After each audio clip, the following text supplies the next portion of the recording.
श्री स्वामी समर्थ. माझ्या बाळा, आजची 5 मिनटं शांतपणे ऐकून घे. दुर्लक्ष करू नकोस. जे काही तुझ्या आयुष्यात चालू आहे, जे काही तू सहन करत आज इथंपर्यंत पोहोचला आहेस आणि आयुष्यामध्ये ज्या तुला प्रश्नांची उत्तरं सापडत नाही आहेत, आज तुला सापडतील. जर तुझा स्वामींवरती विश्वास असेल तर दुर्लक्ष न करता लक्ष देऊन आज हा स्वामींचा संदेश ऐक. हा संदेश खास तुझ्यासाठी आहे. जे दुःख आणि जे अपयश तुझ्या पदरी पडलं आहे आणि ज्या काटेरी मार्गावरून तुझा प्रवास चालू आहे, जिथे तुला साथ देणारं कोणी नाही आहे आणि जिथं तुझ्यावरती बोट उचलणारे अनेक जण आहेत, कुणाचं तुला सहकार्य नाही आहे आणि स्वामींवरती तुझा विश्वास आहे, तर बाळा डगमगू नकोस, खचू नकोस. या मार्गावरती तू चालत राहा. कारण प्रामाणिक आणि सत्याच्या मार्गावरती कुणीही सोबत नसतं, पण तुझा परमेश्वर तुझ्यासोबत आहे. जर तू प्रामाणिक आहेस, तुझा मार्ग खरा आहे, तर तुला घाबरण्याची काही गरज नाही. कारण जो माणूस कुणाच्याही नजरेत वाईट असेल तर तो वाईट असतोच असं नाही. कारण बऱ्याच वेळा जो माणूस साधा, सरळ आणि इमानदार असतो त्याची कुणी इज्जत करत नाही. आणि जो खोटे बोलतो, सर्वांसोबत बेईमानी करतो, लबाडीपणाने वागतो, तो सगळ्यांनाच आवडत असतो. या जगामध्ये खूप प्रामाणिक बनूनही चालत नाही बाळा. कारण तुम्ही जेवढे दबताल तेवढं लोक तुम्हाला दाबून ठेवण्याचा प्रयत्न करतील. कारण समजूतदार माणसाचं नेहमी डोकं चालत असतं आणि असमंजस माणसाची जीभ जोरात चालत असते. बाळा, या जगात कुणाकडूनही सहकार्याची अपेक्षा करू नकोस. कारण तू ज्या कलियुगात वावरतोस, तुझ्या आजूबाजूला मनापासून तुझी असतील असं अजिबात नाही आहे. तू कुणालाही गृहीत धरून चालूच नकोस. कारण ती तुझीच लोकं आहेत जी तुझी फसवणूक करत आहेत. कारण या जगात स्वतःचा आत्मविश्वास आणि स्वतः सोडलं तर इतर कुणीही कुणाचं नसतं. ही गोष्ट तुझा मान्य असेल तर स्वामींना तुझी सहमती दर्शव. या जगामध्ये सत्य काय आहे आणि जी महत्त्वाची गोष्ट काय आहे ते तुला सर्वात आधी करायचं आहे. कारण चुकीच्या गोष्टींकडे जायला वेळ लागत नाही आणि चांगल्या गोष्टी करायला माणसाला आयुष्य निघून जातं बाळा. त्यामुळं प्रत्येक गोष्टीमध्ये संयम ठेव. कारण दुःखानंतर सुखाची वेळ प्रत्येकाचीच आयुष्यामध्ये येत असते. कारण दुःख जसं क्षणिक असतं तसं सुखही असतं. जसं सुख फार काळ राहत नाही तसं दुःखही राहत नाही. बाळा, दुसऱ्यांच्या चुका सगळ्यांना दिसत असतात, पण वेळ जेव्हा स्वतःवर येत असते ना, तेव्हा लोक आंधळी बनत असतात. त्यामुळं कुणालाही स्पष्टीकरण देत बसू नकोस. जर तुझा मार्ग बरोबर आहे असं तुला वाटतंय ना, तर तू त्या मार्गावरती चालत राहा. आणि खरं बोलणारी लोक सगळ्यांच्या नजरेत खटकत असतात. त्यामुळं बाळा, ते जरी तसं असलं तरीही तेच प्रामाणिक मार्ग आहे आणि नेहमी त्याचाच विजय होत असतो. कारण चुकीला जिथे थारा नसतो तिथे सत्याचा विजय नेहमीच होत असतो. कारण बाळा, जो सगळ्यांनाच हा माझा, तो माझा असं सांगत असतो ना, तो या जगात कोणाचाही नसतो. कारण बाळा, चुकीचा असणारा नेहमी ओरडून ओरडून जगाला सांगत असतो मी किती बरोबर आहे. आणि जो खरा असतो, प्रामाणिक असतो, त्याला कोणालाही सांगायची गरज नसते. कारण त्याच्या देवाला माहिती असतं आणि त्याच्या मनाला माहिती असतं की तो खरा आहे. त्या गोष्टींची कल्पना स्वामींना आहे. जशी त्या गोष्टी तुला माहिती आहेत, तुझ्या मनाला माहिती आहेत, पण ते लोकांना समजणार नाही. इतरांना काय वाटतं याच्याशी त्यांना काही देणे घेणं नसतं बाळा. पण तुझ्या मनाला काय वाटतं ते महत्त्वाचं असतं. ज्ञान असेल तरच शब्द तुला समजतील आणि जर तुला जीवनात अनुभव असेल तर त्याचा अर्थही नक्कीच समजेल बाळा. पण तो अपमान तुला पचवता आला पाहिजे आणि त्यामागचा दृष्टिकोन तुला बघता आला पाहिजे. कारण पदोपदी आणि प्रत्येक वळणावरती आपल्याला खाली पाडणारे, पाय खेचणारे आणि अपमानित करणारे खूप जण असतात. पण त्याच ठिकाणी तुला सहकार्य करणारे आणि तुला समजून घेणारे, पाठिंबा देणारे खूप कमी असतात बाळा. त्यामुळं जवळचं आणि लांबचं नीट दिसतं. मग तुझ्या जवळची व्यक्ती असो की लांबची अनोळखी व्यक्ती, कारण त्या चुकांच्या जबाबदारीचं ओझं मात्र मनावर कधीही घेऊन फिरू नकोस. कारण केलेली चूक मान्य करायलाही तितकंच मोठं मन लागतं. चुका करताना जसं तुम्ही मागचा पुढचा विचार करत नाही, तसं चूक मान्य करायला आणि ती सुधारायलाही तुम्ही मागचा पुढचा विचार का नाही करत. त्यावेळी तुम्ही मागचा पुढचा विचार न करता चुका मान्य करायला शिकायला हवं आणि चुकामध्ये सुधारणा करायला हवी. चांगले करा किंवा वाईट करा, लोक काहीतरी कुरापती काढून तुमच्याबद्दल निगेटिव्ह नकारात्मक बोलतीलच.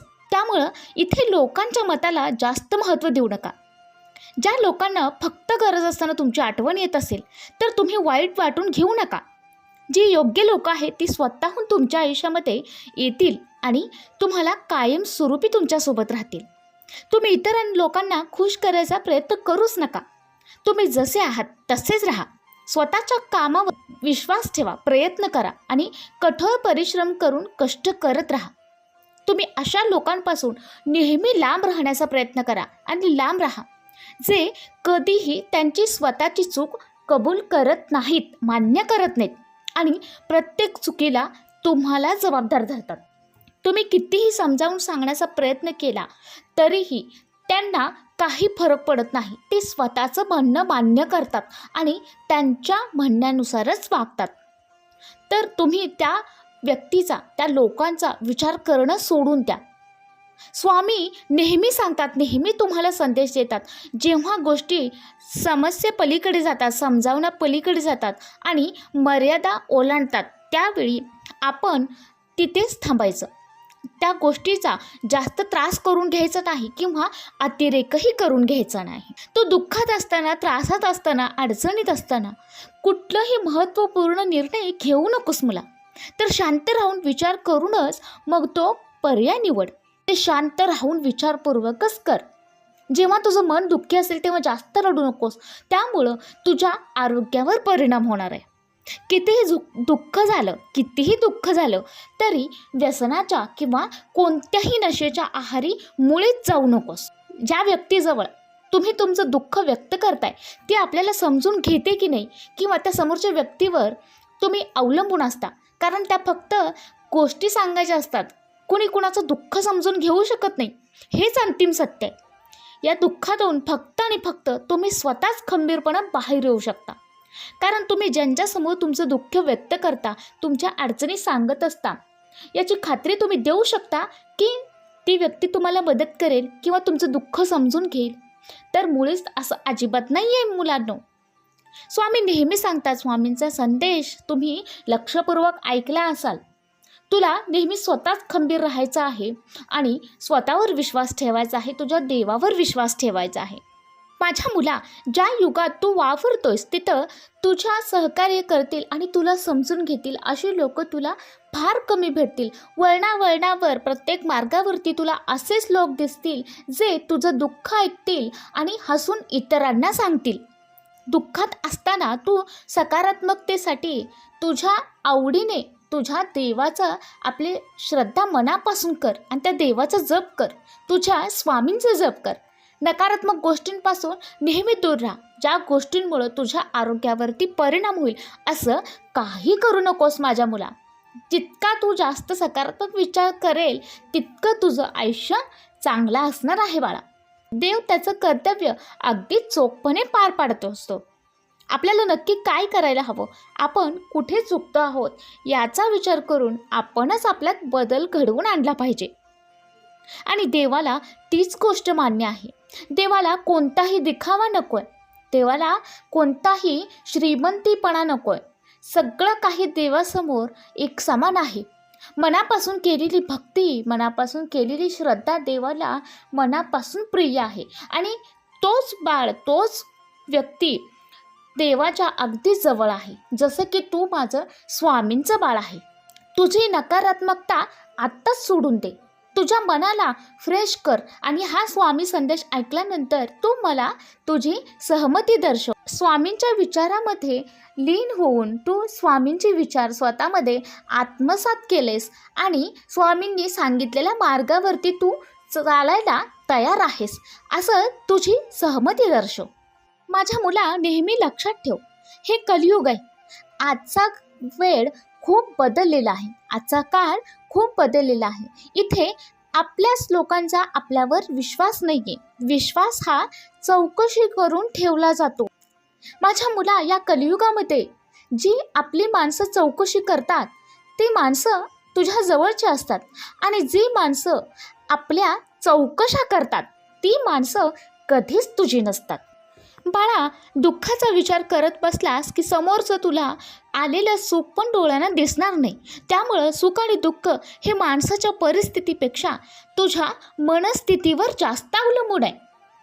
त्यामुळं माझ्या मुला, जीवनात कधी काही संकट आली तर त्याच्यावर पाय देऊन उभं राहण्याचा प्रयत्न कर. पण आयुष्यामध्ये जगत असताना खरेपणाची साथ देणं तितकंच महत्त्वाचं आहे. प्रत्येकाच्या आयुष्यामध्ये कितीतरी चढ उतार येत राहतात, पण त्यातून बाहेर पडण्यासाठी काही वेळा आपल्याला कटू सत्य पचवणं देखील गरजेचं असतं. आपण जे करतो, समोरच्याला जे देतो तेच आपल्याला फिरून परत मिळत असतं. माझ्या मुला, तुला बराच फरक झालेला जाणवून येईल. तू एकमेकांना आधार देत, दुःखामध्ये एकमेकांचा आधार बनत, साथ देत ज्यावेळी आयुष्यामध्ये पुढे मार्गक्रमण करत आहेस, तर तुला आयुष्यामध्ये नेहमीच तुझ्या परमेश्वराची साथ सोबत असेल आणि तू कधीही एकटा नसेल.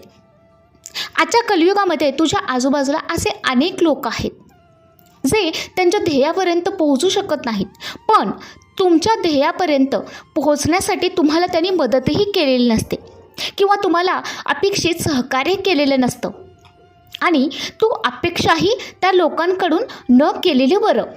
आयुष्यभर साथ देणारी माणसं कमव, कारण ती काही तास बोलणारी माणसं प्रवासातही सापडतात.